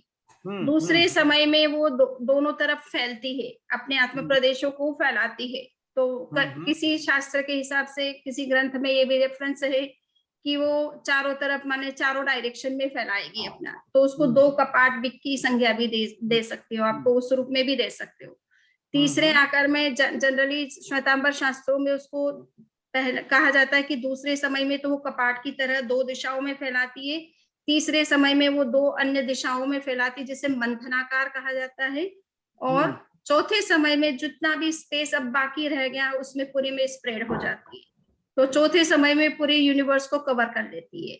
फिर वापस वो जैसे ही कर्म उसके शेड ऑफ होते हैं, इस प्रोसेस में जितने भी एक्स्ट्रा कर्म थे वो खत्म हो जाते हैं, बैलेंस्ड हो जाते हैं, उनकी उन आयु के हिसाब से तीनों कर्म, वेदनीय कर्म, आयुष्य कर्म, सॉरी नाम कर्म और गोत्र कर्म, सॉरी नाम और गोत्र और वेदनीय कर्म, ये जितने भी एक्स्ट्रा इनका अमाउंट था आयु से आयु सपोज 6 महीने की है और कर्म आपके ये तीनों 12 महीने जितने हैं, अब केवली के पास 6 महीने से अधिक तो समय है नहीं उनको शेड करने का, तो वो उसको बैलेंस करते हैं कि 12 महीने के कर्म को 6 महीने की सीमा में ले आते हैं इस प्रोसेस से, है ना, जितना भी एक्स्ट्रा है उसको डिलीट कर देते, रिमूव कर देते इस प्रोसेस के द्वारा, और फिर वो 6 महीने जितना ही रह जाता है, तो जैसे ही उनका आयु संपन्न होता है उसके साथ इन कर्मों से भी वो पूरी तरह से मुक्त हो जाती आघाती कर्मों से, और उसके साथ ही वो मोक्ष चले जाते हैं। किंतु जब मोक्ष जाते हैं तब उनका शरीर का जो जितनी हाइट थी, विड्थ थी, लेंथ थी, उसका 2/3 भाग ही आत्मा का रह जाता है, मीन्स आत्मा इतनी कॉन्ट्रैक्ट कर जाती है। अभी हमारे शरीर में जगह जगह जहां जहां भी वैक्यूम पोल है, पोल नाक के अंदर पोल है, कान के अंदर है, बॉडी के अन्य चीजों के अंदर भी जो पोल भाग है, वो पोलर भाग जो है वो खत्म हो जाता है, आत्मा वहां भी अपना स्थान बना लेती है, तो वो बॉडी से सीमित करके उन पोलर भाग में भी एक तरह से अपना स्थान बना, मतलब पोलर भाग से भी जो है वो उसको डिलीट कर दे तो आत्मा का 2/3 भाग रह जाता है, बस उसी साइड में वो शरीर से बाहर निकल करके मोक्ष में स्थित होती है। तो ऐसा नहीं है कि वो पर्टिकुलर वहां टॉप में रहती है, वो मोक्ष का स्थान आपको बताया है कि लोक के अंत में 45 लाख योजन जो हमारी नीचे की कर्म भूमि, जिसे हमें ये ढाई द्वीप, मोक्ष हमेशा ढाई द्वीप से होता है और ढाई द्वीप जो है 45 लाख योजन का माना गया है, तो जीव यहीं से सीधा मोक्ष में जाता है और वो ऋजु गति से जाता है। ढाई द्वीप का 45 लाख योजन की जो है लंबाई और चौड़ाई है, तो सिद्ध शिला भी 45 लाख योजन की ही मानी गई है, उससे ज्यादा नहीं है।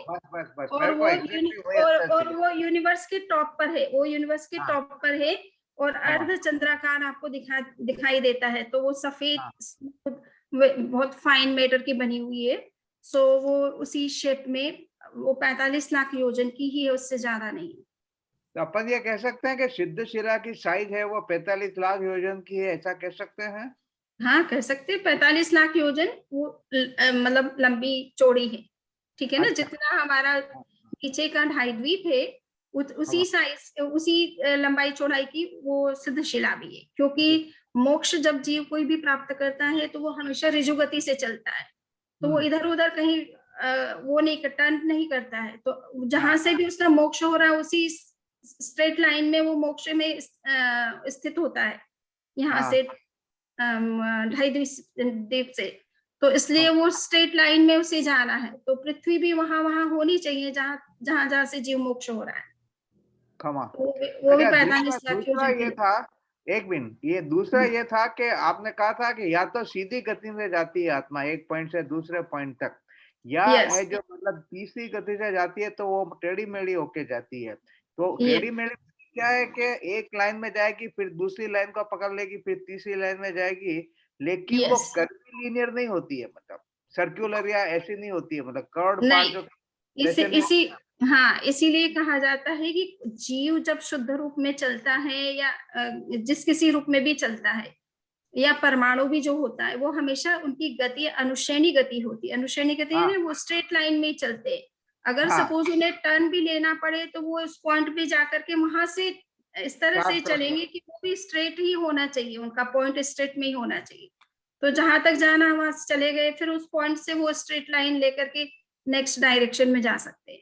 तो शार्प टर्न लेते हैं, मतलब हाँ, कंटिन्यूस टर्न नहीं लेते हैं, मतलब नहीं सुरेंद्र जी, चार उसका- टर्न, इसी 3 टर्न ही लेते हैं, 4 समय 3 मैक्सिमम माने जाते हैं। तो वो ठीक। ज्यादा से ज्यादा 3 मैक्सिमम 3 टर्न लेती है, मिनिमम 2 टर्न या 1 टर्न, इस तरह से भी हो सकता है। और ऋजु गति में कोई टर्न नहीं होता है। क्षमा। मेरा मानना है कि जो भी टर्न लेते हैं सुरेंद्र जी, वो हाँ, हमेशा राइट एंगल पे ही होता है। हाँ, इट हैज टू हाँ, be right angle only. Correct. और आप जो ये बात कर रहे थे, शबरी जी, मुझे लग रहा है कि सुरेंद्र जी सिद्ध गति के जो जीव है उसकी अवगाहना और केवली समुद्घात में कंफ्यूज हो गए हैं। हाँ, मैंने वही पोखरनाथ से कह रही कि केवली समुद्घात तो क्या है, मुक्त जीव नहीं है, वो तो संसारी है। अभी मतलब कहने का केवल ज्ञानी बन चुके हैं और वो अपने कर्मों को बैलेंस करने के लिए केवली समुद्घात की प्रक्रिया करते हैं। अभी उनका आयुष्य 6 महीने भी बाकी हो सकता है। अच्छा, समझ में आया ना? तो अभी वो सिद्ध नहीं हुए। हाँ, सिद्ध होने के बाद उनकी साइज जो है बॉडी की हाइट की 2/3 रह जाती है, उससे ज्यादा नहीं रहती है। उसको अवगाहना कहते हैं। हाँ, वो अवगाहना कैसे सिद्ध हो अंधा में गया। और स्वामी एक चलिए। जिज्ञासा है, बैरूलाल हाँ हाँ अहमदाबाद से बैरूलाल हिरू। हाँ एक हाँ केवली समुद्घात के संबंध में जो चर्चा चल रही, उसमें एक जिज्ञासा है कि केवली समुद्घात के समय आत्मा प्रदोष जो पूरे संपूर्ण लोक में जाते हैं, क्या उस संपूर्ण लोक का जाना ही उसमें तय है या कम लोक के किसी कम भाग में भी जाते हैं? उनके आयुष्य और कर्म के प्रमाण के आधार पर उनका विस्तार संपूर्ण लोक में नहीं होते हुए भी कम लोक में भी हो सकता है या संपूर्ण लोक में ही होता है? ऐसा संपूर्ण लोक में ही होता है। केवली समुद्घात का यही नियम है कि वो संपूर्ण लोक में ही होता है। बाकी समुद्घातों में हो सकता है कि जितना उनका अपना डेस्टिनेशन, बर्थ डेस्टिनेशन कहाँ कितना है, उस हिसाब से तो उसमें लिमिट हो सकती है। परंतु केवली समुद्घात का के संदर्भ में कहीं भी ऐसा देखने को नहीं मिलता है, जो भी व्याख्या होती है तो उसमें कहीं भी ऐसा प्रमाण हमको नहीं मिलता है कि कोई लिमिटेड स्पेस में ही फैलते हो, ऐसा नहीं। मतलब समृद्धि जी ऐसा कह सकते हैं कि वो त्रसनाड़ी से बाहर भी निकलेगा आत्मा प्रदेश? यस, त्रसनाड़ी से बाहर भी जाएगा, इसीलिए तो पूरे यूनिवर्स को माना है। दूसरा एक जिज्ञासा थी कि जो लोक संरचना का हमारा आगम का जो आपके द्वारा भी जब बताया गया है और वो जानते हैं, वर्तमान समय में जो भी दृश्य जगत है और या ब्रह्मांड के बारे में जो भी विज्ञान और उसके द्वारा जाना गया है, उसके साथ में क्या, जैसे हम भरत क्षेत्र और जम्बूद्वीप की बात करते हैं, हम भरत क्षेत्र में है, तो क्या कोई संगति ऐसी बैठाई गई है या ऐसी बैठ सकती है जिससे कि हम हमारी जो संरचना है आगम में इन लोक और लोक के बारे में, उसमें कुछ संगति बैठा सकते हैं? अभी वैसे जैन एकेडमी ऑफ स्कॉलर्स के अंतर्गत जीवराज जी जैन इसी विषय पर काम कर रहे हैं कि किस तरह से जैन लोक की संगति विज्ञान के साथ बिठाई जा सकती है। और उन्होंने स्टेटिस्टिक मॉडल पेश किया है और उसके आधार पर सब कुछ जो अभी वर्तमान में विज्ञान का जो भी चिंतन है कॉस्मोलॉजी को लेकर के, उसके हिसाब से जैन चिंतन जो है वो बैठ जाता है, संगति बैठ जाती है उसकी। तो शायद जीवराज जी जैन का आप आर्टिकल पढ़ेंगे और उनसे डिस्कशन करेंगे तो काफी विस्तार से आपको बता सकते हैं। समृद्धि जी, क्या मैं कुछ कह सकती हूँ? हाँ बोलिए।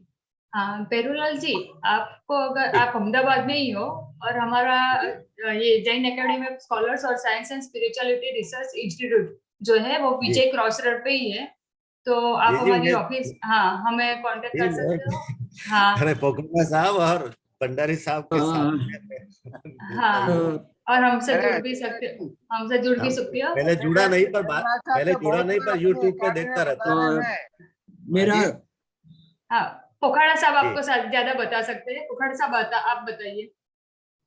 नहीं, वो बिरला साहब कई बार पधार चुके हैं अपने एकेडमी के अंदर, वो अच्छी तरह जानते हैं इन चीजों को।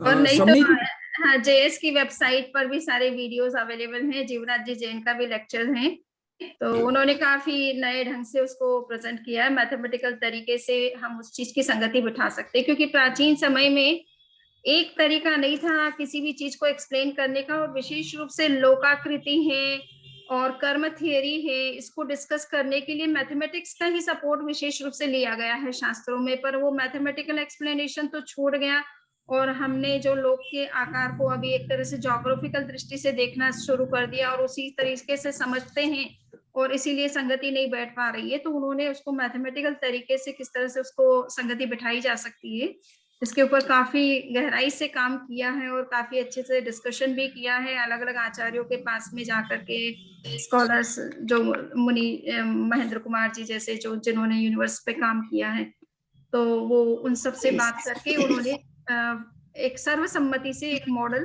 पेश किया है, और वो काफी अच्छा भी फिटिंग लग रहा है, अप टू द मार्क लग रहा है। श्रमणी जी, मेरा प्रश्न ये है कि आपने ये कहा कि केवली समुद्घात के बाद भी 6 महीने की आयुष्य हो सकती है।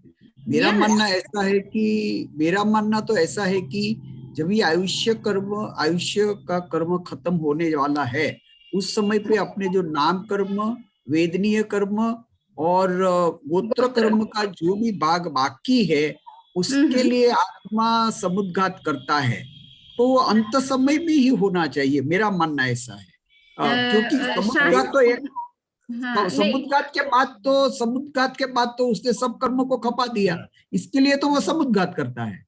नहीं, समुद्घात जो किया जाता है वो बैलेंस करने के लिए किया जाता है। आयु उनका कम है और कर्म ज्यादा है, उसके लिए बैलेंस किया जाता है। तो आयु को तो घटा नहीं सकते ना तीर्थंकर, कोई भी केवल ज्ञानी है आयु को तो नहीं घटा लेकिन वो अंत में नहीं होता है श्रमणी जी। मेरा मानना ऐसा है कि अंत में ही होता है केवली समुद्घात, बीच में नहीं हो, पहले नहीं हो सकता है। देख वो मैं आपको फिर आपका जो कहना है ठीक मैं है, कोई उसको बात देख लूंगी, अगर कोई प्रमाण मिलेगा तो। जनरली जो चर्चा मिलती है की जाती है उसमें यही कहा जाता है कि मान लीजिए कि 6 मंथ का उनका आयुष्य है और 12 महीने जितने कर्म है, तो वो 6 महीने जितने एक्स्ट्रा जो कर्म है उनका बैलेंस करते हैं इस प्रक्रिया के द्वारा। तो आयु तो उनका अगर 6 मंथ है तो उनको 6 मंथ जीना ही है। सो इट मे बी आपका पॉइंट भी मैं देखती हूँ कि अगर मुझे कोई प्रमाण मिल गया तो मैं आपको बता सकती हूँ उसका। हाँ, दोषी साहब जो बता रहे हैं वही हमने भी अभी तक यही समझा था कि अंत समय में जो उनका आयुष्य का और कर्म का जो थोड़ा प्रमाण आगे पीछे होता है, तो उसको ठीक करने के लिए केवली समुद्घात अंतिम समय में होता है। ठीक है, आप जैसा भी। और हाँ, वो जनरली जैसे हम साधु साध्वियों और आचार्य श्री और इनकी प्रेजेंस में भी डिस्कशन होते हैं ना, सो जनरली यही हमें बताया गया है कि 6 मंथ पहले भी हो सकता है। सो आई विल सी, अगर जस्ट एक्सप्लेन करने के लिए या समझाने के लिए ऐसा कहा गया है, बताने के लिए इस बात को, तो मैं हो सकता है, बट अगर कोई ऐसा प्रमाण भी होगा तो मैं देखती हूँ। इसमें ही समुद्घात की चर्चा आई हुई है प्रज्ञापना सूत्र में। ये समुद्घात 8 समय में ही होता है, 8 समय के लिए ही होता है, 8 समय में संपूर्ण हो जाता है। हाँ, 8 समय में संपूर्ण हो जाता है। ये 4 समय में तो आत्मा फैल जाती है और 4 समय में फिर वापस रिटर्न हो जाती है बॉडी के अंदर। कोई कम ज्यादा समय में इसको नहीं संपन्न कर सकता है। अभी तक की शास्त्रीय जो चर्चा है उससे लगता है कि 4 समय आपको लगता है ना, यूनिवर्स में आप पूरा स्प्रेड करेंगे तो इतना समय तो आप लेंगे। ये तो एक जो थियरी है उसके हिसाब से पूछ रहा हूँ कि ये उस 8 समय, इसका 8 समय फिक्स है, क्योंकि ले तो एक्चुअल में देखा जाए तो 4 ही समय ले रहा है फैलने में, तो वापस रिटर्न होने में उसको 4 समय लग रहा है, तो फैलने में तो वो 4 ही समय ले रहा है, बहुत कम समय ले रहा है। अच्छा श्रमणी जी, एक और प्रश्न है। हाँ। अशेषा बहन, आप दूसरों को भी चांस दें पहले। एक मिनट भंडारी जी का कब से एंट्रेंस किया हुआ है, इसलिए वो क्वेश्चन जुड़ा हुआ है, इसलिए वो उसमें क्या है कि 8 समय जो बताया ना आपने, जब सभी कर्म कट गए, आयुष कर्म और तीसरे वो दूसरे सब, उस समय जब वो सिद्ध शिला पे जाती है आत्मा, तो एक समय में जाती है। हाँ, वो बिल्कुल सही है। रिजु गति हमेशा एक समय की होती है, चाहे आप नीचे के पॉइंट, चाहे 7वीं नरक जिसको कहते हैं, वहां से कोई जीव अगर मान लीजिए सपोज जाता नहीं है मोक्ष वहां से, पर जस्ट कल्पना के लिए कहती हूँ कि पूरे 14 रज्जु की दूरी भी अगर वो पार कर रहा है तो वो एक समय में ही पूरी करेगा। एक लेकिन समय में। अगर वो ऋजुगति से जा रहा है तो वो सबसे फास्टेस्ट स्पीड है। ये लाइट, ये आपकी जो लाइट की स्पीड है ना, उससे भी बहुत बहुत फास्ट। वंदना, बहुत बहुत वंदना। भंडारी जी आप अपना क्वेश्चन पूछ सकते हो। चलिए भंडारी जी को बोल नहीं, आप अपना ड्रेस नीचे कर लें तो। मेरी तो आपसे एक छोटी सी जिज्ञासा थी कि हाँ। आपने बड़े अच्छी तरह से समझाया कि समुद्र घाट या ये भी जो भी प्रोसेस होता है बहुत फास्ट होता है और पूरे ब्रह्मांड में फैल जाता है। पर अपने बॉडी से, ये प्रश्न मेरा ये है कि आत्मा बॉडी से विड्रॉ करती है, वो बहुत लंबा प्रोसेस होता है। विड्रॉ करती है मतलब आत्मा जब ये मृत्यु का जो प्रोसेस बॉडी के हिसाब से होता है, जो आत्मा पूरे ब्रह्मांड में तो एक समय या 4 समय में फैल जाती है, परंतु अपने बॉडी से जो मृत्यु की प्रक्रिया होती है उसमें कई घंटे या कई दिन या बहुत लंबा समय लगता है। इसके बारे में कुछ पन्ना में या और कोई ग्रंथों में इसका विवेचन किया हुआ है कि जैसे अपनी इंद्रियां शिथिल हो जाती है, मन शिथिल हो जाता है, अपने सेल मर जाते हैं, ये बहुत लंबी प्रक्रिया है, ये इंस्टेंटेनियस एक समय या 4 समय की नहीं है। इसके बारे में कुछ विवरण में? हाँ, नहीं, वो आपका जो कहना है उसको तो थोड़ा उस दृष्टि से कितना डिस्कस किया गया है वो थोड़ा मैं देख करके बता सकती हूँ। वैसे जो मरण समाधि के ऊपर बहुत सारे ग्रंथ है, दिगंबर ट्रेडिशन में भी और जैन धर्म में भी, में से अश्वत्थामा ट्रेडिशन में भी काफी कुछ लिखा गया है। बट ये मरण प्रक्रिया जो है वो किस तरह से, जनरली ये है कि भाई आयुष्य संपन्न हो गया है, अगर डेथ हो गई है किसी व्यक्ति की, तो आत्मा प्रदेश शरीर से बाहर निकलने में जनरली हम साधु साधियों के बीच में तो ये कि 36 मिनट्स तक आपको बॉडी को टच नहीं करना है, क्योंकि तब तक आत्मा प्रदेश शरीर से बाहर निकलते हैं तो बॉडी के अलग अलग पार्ट से वो कॉन्ट्रैक्ट करके बॉडी के जिस पॉइंट से उसको बाहर निकलना, वहां वो पहले कंसंट्रेट होते हैं और वहां से निकलना शुरू करते हैं। सो हो सकता है जैसे किसी की डेथ हो रही है और उसका सिर से प्राण निकलने हैं या आंखों से निकलने हैं या मुंह से निकलना है, तो सारे पहले पैरों से कांटेक्ट करेंगे, हाथों से कांटेक्ट करेंगे, मिडल पार्ट जो भी जो हमारे बॉडी के ऑर्गन से वहां से कांटेक्ट करके वो आंखों तक कंसंट्रेट होंगे और फिर आंखों से बाहर आत्मा निकलती है। तो कॉन्ट्रेक्शन में बॉडी से अलग अलग जगह से कांटेक्ट करने में उसको थोड़ा समय लग सकता है, इसलिए 36 मिनट तक जो है किसी की भी डेथ डिक्लेयर कर भी दी गई है तो भी उसको टच नहीं करने के लिए कहा जाता है। उसके बाद ही ये माना जाता है कि उनकी पूरी तरह से डेथ हो चुकी है और अब इस बॉडी को किसी गृहस्थ को दे सकते हैं। तो क्या समृद्धि में ऐसा आपने 36 मिनट का आपने क्या सर?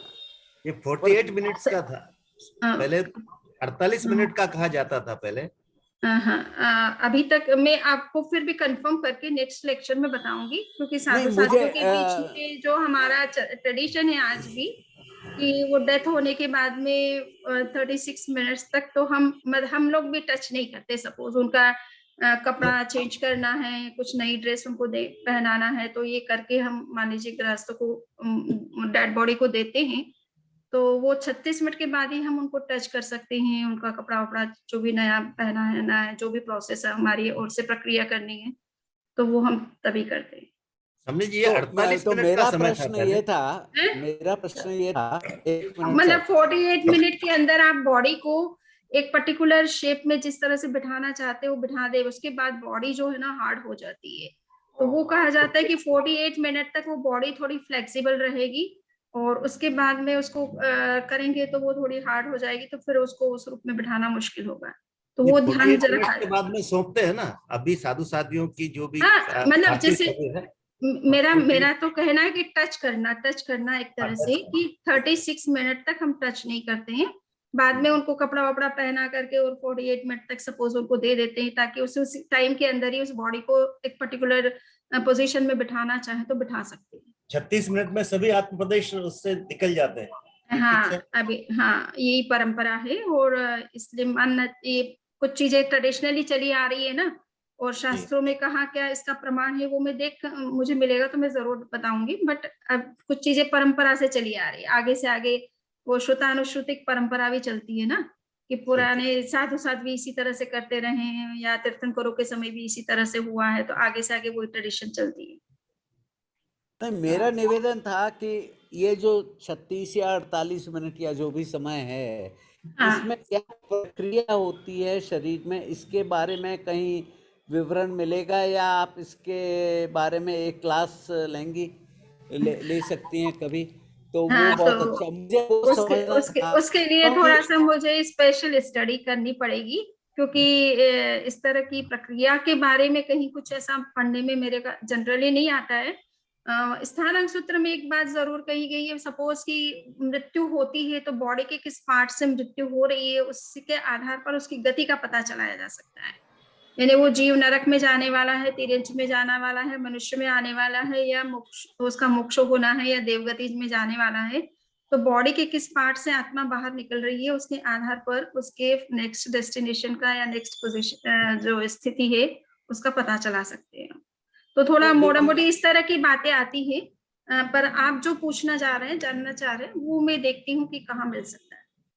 हाँ, समृद्धि मैं क्या वो बताएंगे तो बड़ा अच्छा रहेगा। विज्ञान की दृष्टि से वो ऐसा है कि कुछ ऑक्सीजन बॉडी में रह जाती है मरने के उपरांत भी, हाँ। तो वो ब्रेन में चली जाती है, और वहां पर वो ऑक्सीजन जलती है और एक तेज प्रकाश उत्पन्न होता है, ऐसा एक्सपेरिमेंट से पता चला है। तो मुझे ये पर्टिकुलरली कंफर्म करना था कि इसके बारे में कुछ अपने ग्रंथों में विवेचन हो, तो आप जरा देख के हमको समझाइए। आपने आत्मा शरीर से निकलने के बाद किस प्रकार जाती है सिद्धशला तक, वो तो बहुत अच्छी तरह समझा दिया, पर उसके साथ बॉडी में क्या क्रियाएं होती हैं, अगर इसके बारे में कुछ समझने को मिले तो ये मेरी जिज्ञासा थी। और एक छोटा पॉइंट मैं भैरूलाल साहब के लिए कहूँगा कि हमारे जेएस ने करीब 1 वर्ष तक ये जो विसंगतियां हैं इसके बारे में 4-5 वैज्ञानिकों ने काफी डिस्कशन किया, और एक पूरा इश्यू हमारे प्रोसीडिंग्स का निकला है, लॉ का इश्यू। उसमें ये अभी तो समय नहीं है और ये ओकेजन भी नहीं है वो डिस्कस करने का। आप को समय मिले 15-20 मिनट तो मैं आपको उसका सारांश बता दूंगा कि उसमें क्या किस प्रकार ये सॉल्व की जाती है। जीवराज जी का तो एक व्यू पॉइंट था, उसके अलावा और भी कई बातें निकल के आई है, और कुछ चीज़ें बड़ी जो डिस्क्रिपेंसीज हैं, जो विसंगतियां हैं, ये दूर हो जाती हैं। मैं उपस्थित होऊंगा। इतना ही प्रश्न था मेरा। तो समृद्धि में कुछ पूछ सकती थी? हाँ, कुछ कह रहे हैं? हाँ, मुझे एक क्वेश्चन था कि जैसे हमने बात की तो फिर तो एकेंद्रिय से लेके पंचेंद्रिय तक का सबका शरीर से आत्मा प्रदेश का निकलने का अलग अलग टाइम होना चाहिए, क्योंकि हम तो ऐसा कोई सूक्ष्म जीवों या मतलब एकेंद्रिय जीवों के लिए, कई कई समूचित जीवों के लिए तो अंतर्मुहूर्त बोलते हैं, कहीं ऐसा बोलते हैं कि एक श्वास लेंगे उसमें 17.5 टाइम उनका जन्म मरण होता है। तो सबका शरीर को छोड़ने का टाइम अलग अलग हो जाएगा और अलग अलग प्रक्रिया हो जाएगी, ऐसा हो सकता है क्या? एकेंद्रिय में अलग, पंचेंद्रिय में अलग, देव में अलग, नरक। एकेंद्रिय पंचेंद्रिय तो अलग एक सेपरेट बात हो गई, परंतु हम पंचेंद्रिय जीवों का भी कोई एक साथ जन्म और एक साथ मरण तो होता नहीं ना, तो उन सूक्ष्म जीवों का तो सवाल ही नहीं, उनका लाइफ स्पान तो बहुत छोटा है। जो सूक्ष्म जीव हैं जिनको हम निगोद के जीव कहते हैं, वो एक श्वास में 17.5 बार जन्म और मरण कर लेते हैं। तो ये उन जीवों की अपना लाइफ स्पान पर डिपेंड करता है कि किसका आयुष्य कितना है, अंतर मुहूर्त का है या 22,000 वर्ष का है या 70 कोरा कोरे वर्ष का है या 1 करोड़ वर्ष का है, ये तो डिपेंड करेगा कि कौन किस तरह का जीव है और उसकी क्या लाइफ स्पान है, ठीक है ना। सो वो तो अलग अलग वेरीज करेगा, और कोई मनुष्य भी है तो कोई कोई मेरा प्रश्न वो नहीं है, लाइफ स्पान नहीं है। मेरा प्रश्न ये है कि हर एक की मतलब औदारिक शरीर ही होने के बावजूद भी हर एक की मरणांतिक प्रक्रिया जो है वो अलग अलग रहेगी। नहीं, मारणांतिक प्रक्रिया का मतलब क्या है? मारणांतिक जो क्रिया जो समुद्घात है उसमें ये है कि किसी का कोई सा भी कैसा भी शरीर हो, चाहे पृथ्वी का हो, चाहे पानी का हो, चाहे अग्नि का हो, चाहे वायु का, वनस्पति का, या 2 इंद्रिय से लेकर 5 इंद्रिय तक के जितने भी प्राणी हैं, चाहे देव हो, नरक हो, मनुष्य कोई भी हो, वो अपने उनका जो भी शरीर है उस शरीर से आत्म प्रदेश का बाहर जाना उसको समुद्घात कहते हैं ना, उसका एस्ट्रल प्रोजेक्शन। तो आत्म प्रदेश तो उनके अपने नेक्स्ट बर्थ प्लेस के हिसाब से जिस तरह से उनको जाना है, या जो प्रक्रिया उनको मारणांतिक समुद्घात के दौरान जो कुछ करना है, तो वो आत्मा का बाहर निकलना है, तो उसमें कहाँ दिक्कत है? मैं मरणांतिक समुद्घात नहीं पूछ रही, समझिए, मैं पूछ रही हूँ कि मरणांतिक प्रक्रिया मतलब मरण की प्रक्रिया जो है, यानी कि आत्मा प्रदेश को शरीर को छोड़ के निकल जाने का, वो जो है परमानेंट छोड़ के निकल जाने का, मतलब जिसको हम डेथ बोलते हैं नॉर्मली, वो प्रक्रिया तो सभी औदारिक शरीर होने के बावजूद भी सबकी अलग अलग रहेगी क्या? अलग अलग रहने के सेंस में थोड़ा समझ नहीं पा रही हूँ कि किस तरह से आप कहना चाहते हैं, क्योंकि किसी किसी का तो बर्थ मतलब पूरा लाइफ स्पान ही 36 मिनट का नहीं होता है, या तो मतलब 48 मिनट का नहीं होता है, या किसी किसी का तो एक श्वास में 17.5 टाइम तो मतलब जन्म होता है, मरण होता है, जन्म होता है, मरण होता है। तो सबको तो सबको अलग अलग टाइम मिलेगा अपना बॉडी छोड़ के जाने के लिए, ऐसा मेरा प्रश्न है। सही है, आपका प्रश्न अच्छा है, परंतु अब ये समझना है कि उसका लाइफ स्पान अंतर मुहूर्त ये उसका 48 मिनट है ही नहीं, उसका लाइफ स्पान ही नहीं है, तो वो उस स्पीड से बाहर निकलेगा ना, उतना ही समय के अंदर बाहर निकल जाएगा।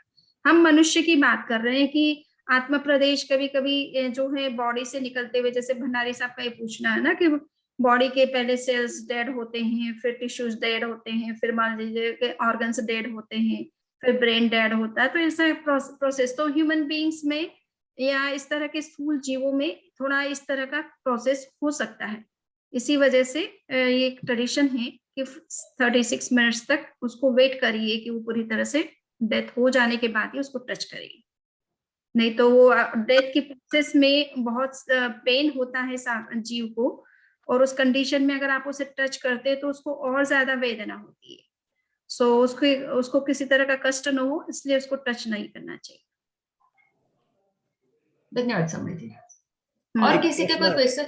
हाँ, भंडारी साहब ने जो मृत्यु के समय की जो प्रक्रिया शरीर में होती है उसके बारे में बात की, उसी संदर्भ में जब भी आप इस बारे में चर्चा और आपकी मतलब इसमें लेक्चर लें, तो जैसे वर्तमान समय में डॉक्टर्स मानते हैं कि ब्रेन डेड होने पर मृत्यु उसकी मौत रहती है।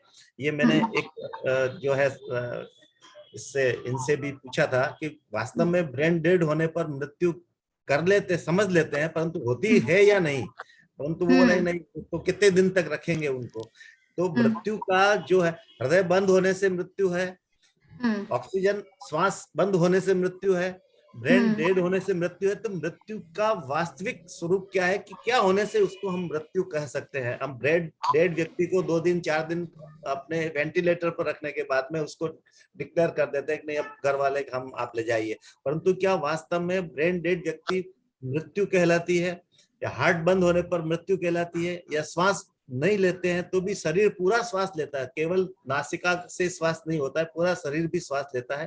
तो मृत्यु वास्तव में क्या है?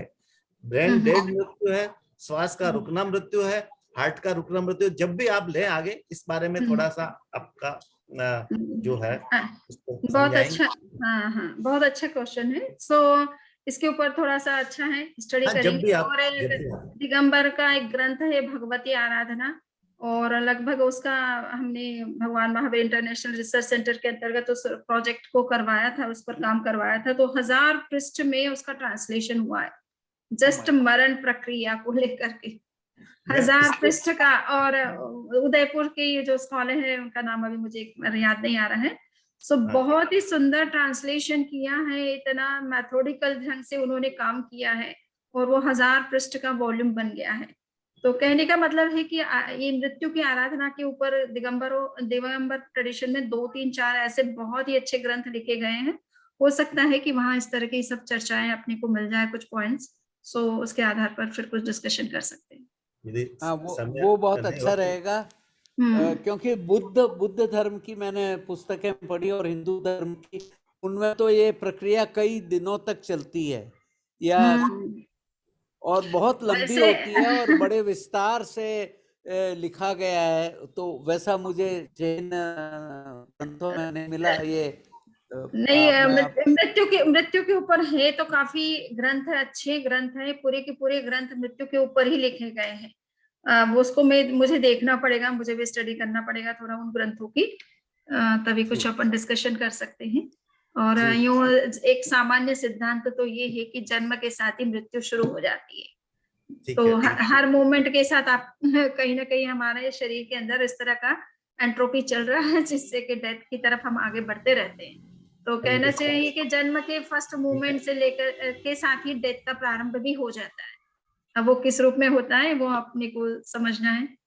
और लास्ट मोमेंट में तो जस्ट आत्मा अब सेपरेट होती है बॉडी से, बट डेथ का प्रारंभ भी उसी के जैसे जैसे आयु कर्म का आप भोग करते जाते हैं उतने उतने अंश में आप डेथ होती चली जाती है। जितना आप आयु का उपयोग भोग कर लेते हैं, आयु कर्म लाइफ स्पान जितना आपका है, तो हर मोमेंट को, जिस मोमेंट को आपने जी लिया वो मोमेंट में, उतने मोमेंट में आपकी डेथ, मतलब व्यक्ति की डेथ भी हो चुकी है।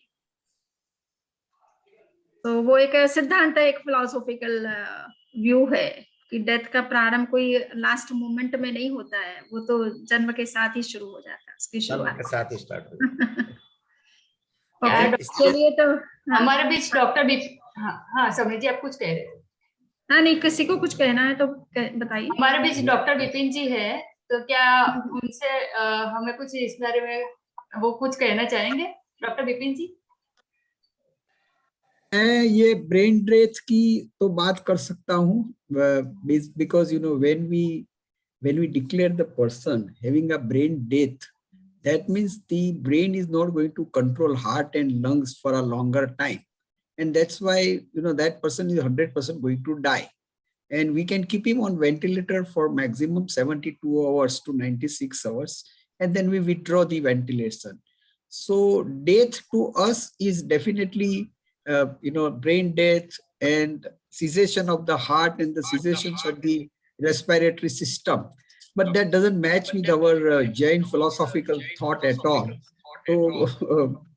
तो मैं इसके बारे में ज्यादा नहीं कह पाऊंगा from the point of view of Jain philosophy. Thank you Vipin ji. खाली हम ब्रेन डेथ देखो, पहले तो कोई ब्रेन डेथ जैसा शब्द था ही नहीं, लेकिन अभी हमने ब्रेन डेथ के लिए जो हमारे पास पैरामीटर्स है to declare that the person has a brain death so that the organs can be transplanted. Idea of declaring a brain death is to use the organ transplant purpose. Otherwise, पहले तो ये concept था ही नहीं. When I was a student, we never had a concept of brain death. We always had a concept of death only. तो doctor साहब, ये आपने जब ब्रेन डेथ होता है, then at that time the other organs are still alive. That is what you are telling. Yes, for some time they would remain alive, not for a longer time. Maximum they remain alive. If you put them on a ventilator, that also we don't put more than 72 hours. And then we know that there is no chance of revival of this other organs function when the brain is dead. So that 72 hours is very vital for us. Suppose I said the person has a brain death, then I must do an organ transplant within 72 hours. Otherwise, those organs also will not be useful to us. Bhandari sir, आपको ध्यान होगा doctor professor Mahendra Kumar ji साहब के साथ में हमने प्रश्न चर्चा के दौरान मैंने ऑर्गन ट्रांसप्लांट के बारे में जो जिज्ञासा की थी कि ऑर्गन ट्रांसप्लांट होता है तो उस व्यक्ति के आत्म प्रदेश दूसरे व्यक्ति के आत्म प्रदेश में मर्ज होते हैं, क्या होता है उसका? नहीं, मेरुमल जी, मेरा मानना है कि ये जो ऑर्गन ट्रांसप्लांट वो पुद्गल टू पुद्गल है, आत्म प्रदेश से कोई रिलेशन नहीं है। जब भी मैंने एक व्यक्ति का मैंने हार्ट निकाल दिया तो उस व्यक्ति के हार्ट के अंदर जो व्यक्ति के आत्म प्रदेश है वो नहीं रहेंगे। I am only transferring the pudgal. एक पुद्गल, हाँ, और वो पुद्गल जब भी दूसरे शरीर के अंदर जाता है तो उसके आत्म प्रदेश उसमें विकसित होते हैं या तो एंटर होते हैं, मेरा ऐसा मानना है। बिल्कुल सही है, बिल्कुल सही है। अपने को यही समझना है कि आप जैसे कोई एक मशीन का पुर्जा निकाल करके दूसरे मशीन में फुट कर देते हैं, जब कभी कोई एक मशीन खराब हो गई, उसका जो पुर्जे अच्छे हैं आप दूसरी अच्छी मशीन में डाल करके उसको यूज करते हैं, वैसे ये बॉडी के पार्ट्स हैं। बॉडी तो आखिर मटेरियल है ना, सो ये जीव के योग से चल रही है, तो जिसके साथ कनेक्ट होती है उसके साथ वो फंक्शन करने लग जाती है, वो भी टाइम भी आत्म प्रदेश तो पूरे शरीर में फैले हुए हैं, आत्म प्रदेश तो पूरे शरीर में फैले हुए हैं, नहीं पूरे तो हर एक अंग में है। ऐसा होता है ना कि जैसे सपोज किसी का एक्सीडेंट हो गया, हाथ अगर कट गया या कोई अंगुली भी कट गई, तो उसमें आत्मा प्रदेश तो थे ही, परंतु वो वापस कॉन्ट्रैक्ट होकर के मूल बॉडी में आ जाते हैं, उस पार्ट से निकल करके बॉडी में, मूल बॉडी, मेन बॉडी में आ जाते हैं, तो वो पार्ट डेड हो जाता है। अगर उसको टाइम वो जब अलाइव है, अलाइव होने का मतलब ये नहीं कि उसमें लाइफ है, अलाइव का मतलब है कि वो फंक्शनल है अभी, तो उसी बीच में आप उसको ट्रांसप्लांट कर देते हैं, किसी में फिट कर देते हैं, तो वो वर्क कर लेगा, उसको वहां से सोर्स मिल जाएगा ना, एनर्जी मिल जाएगी जिससे वो फंक्शन कर सके, तो कनेक्शन उसका किसी और बॉडी के साथ भी कर सकते हैं। ठीक है, जैसे हमारा मानना ऐसा है कि जैसे हार्ट को हम ट्रांसप्लांट करते एक व्यक्ति से दूसरे व्यक्ति को निकालने, so maximum time available to us is only 45 minutes. अगर 45 उसको मिनट्स और नहीं तो उसको फ्रीज करके रखते हैं तो थोड़ा ज्यादा टाइम मिलता है। तो ये जो 45 मिनट्स का मतलब ऐसा है कि जो reoxygenation of the tissue is possible only within that 45 minutes. उसके बाद reoxygenation of the tissue is not possible, and that's why that heart also will not be useful if we are transplanting it after few days, and that's why that's why this brain death concept has come to have the maximum advantages of the organ transplant. और Jainism की दृष्टि से देखा जाए, sorry मैं और इसको enhance करने के लिए हम जब तक पेशेंट को एक जगह से दूसरी जगह जहां ट्रांसप्लांट होने वाला है वहां रिफर करते हैं, तो we continuously use the ventilator so that the oxygenation is continuous till the patient reaches to the other hospital. और उस हॉस्पिटल में जब भी हम हार्ट निकालते हैं एक व्यक्ति का और दूसरी तरफ, that time which is given to us is about 45 minutes to reconnect the one heart to the one patient to the other patient. That much fast we have to do. और sir दूसरे organs के लिए जैसे अंगुली cut गई, वो ज्यादा समय तक रह करके उसको जोड़ा जा सकता है। हाँ जी, देखिए अंगुली में ऐसा होता है, बता रहे हैं, हाँ, yes, it depends on, it depends from organ to organ. Yes sir. Yes. Thank you sir, thank you. कृतज्ञोस्मि।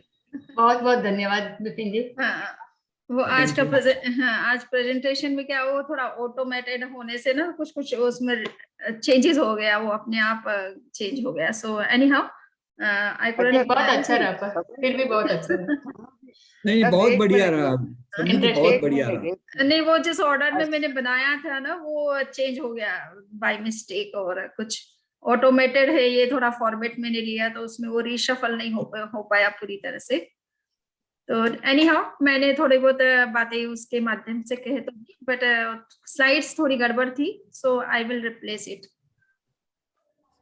अच्छा समनी जी, एक मिनट और लूंगा मैं आपका। ओके। एक इसरो में एक साइंटिस्ट है हमारे, मतलब एक साउथ इंडियन, वो आपको मतलब वो रियल केस बता रहा हूँ मैं, मतलब ओके। तो उसका नाम रामचंद्र है, मतलब और वो कर्नाटका के थे, मतलब अभी नहीं है। तो उनके जो ग्रैंड फादर थे वो बहुत बड़े ज्योतिषी थे, मतलब वर्ल्ड के माने हुए। उन्होंने कुछ डॉक्यूमेंट्स बनाए थे और लिखे थे, उसमें उन्होंने ये भी लिखा था कि उनके जो बच्चे हैं, उनके 2 सिस्टर थी या उनका लड़का था, या उनकी डेथ कब होगी ये भी लिखा हुआ था, मतलब डेट वगैरह मेंशन करती थी। ठीक है, तो मैं उनको 30 साल से जानता हूँ, और जब भी उनके घर में कोई डेथ हुई थी, उनके मदर की डेथ हुई थी, तो डेथ के बाद में उन्होंने वो देखा पत्र खोल करके, और उसमें इंस्ट्रक्शन था कि डेथ हो जाए उसके बाद नहीं खोल के देखना इसको, मतलब। तो उनकी मदर की डेथ हुई तब उन्होंने खोल के देखी वो चिट्ठी, तो उसमें 10 दिन का वेरिएशन था उनकी डेथ का, मतलब उनकी मदर की डेथ का। अब उनकी खुद की डेथ हो गई अभी, मतलब तो ये कोविड के अंदर। ओहो, ठीक है। तो उसमें उनके लड़का जो है वो संतोष नाम है उसका, उसको मैंने पूछा अभी हम मिलने गए थे तब, तो उसने कहा कि तुम्हारी ऐसी स्टोरी है, तुमने खोल के देखा क्या? तो बोले हमने नहीं देखा, लेकिन हमारे एक अंकल है उन्होंने खोल के देखा। मतलब तो उसमें मतलब वो लिखा हुआ था, मतलब आश्चर्य की बात है कि उनकी एक्चुअल डेथ जो लिखी हुई थी वो 2029 की थी। मतलब लेकिन दिसंबर 2020 के आगे उन्होंने एक इंटरोगेटिव साइन लगा रखा था। मतलब तो ये क्या है कि मतलब ये जो अपन कहते हैं आयुष कर्म होता है, ये मेरे को लगता है कि डायरेक्ट एविडेंस है जो एस्ट्रोलॉजी से निकल के आता है। मतलब साफ अगर अच्छे एस्ट्रोलॉजर हो तो ये मतलब एविडेंस है, इनडायरेक्ट एविडेंस है। मतलब एस्ट्रोलॉजी से निकल के कैसे आता है? एस्ट्रोलॉजी से उन्होंने फोरकास्ट कर दिया ना कि इनकी डेथ इस समय होगी। मतलब ये तो ओके बहुत से लोग करते हैं, बहुत से लोग नहीं, करते हैं। वो तो देखिए पता तो, क्योंकि ग्रहों की स्थिति से आप ग्रह, मैं तो कहती ज्योतिषी क्या है, ज्योतिषी के द्वारा आप इन ग्रहों की जो पोजीशन है उसके आधार पर आप अपने जो प्रीडेस्टाइंड जितने भी चीजें हैं उनको पता चला सकते हो। प्रीडेस्टाइंड, नहीं क्योंकि आयुष्य भी प्रीडेस्टाइंड होता है, ठीक है हाँ ना? वो नहीं पास्ट कर्म की इस जन्म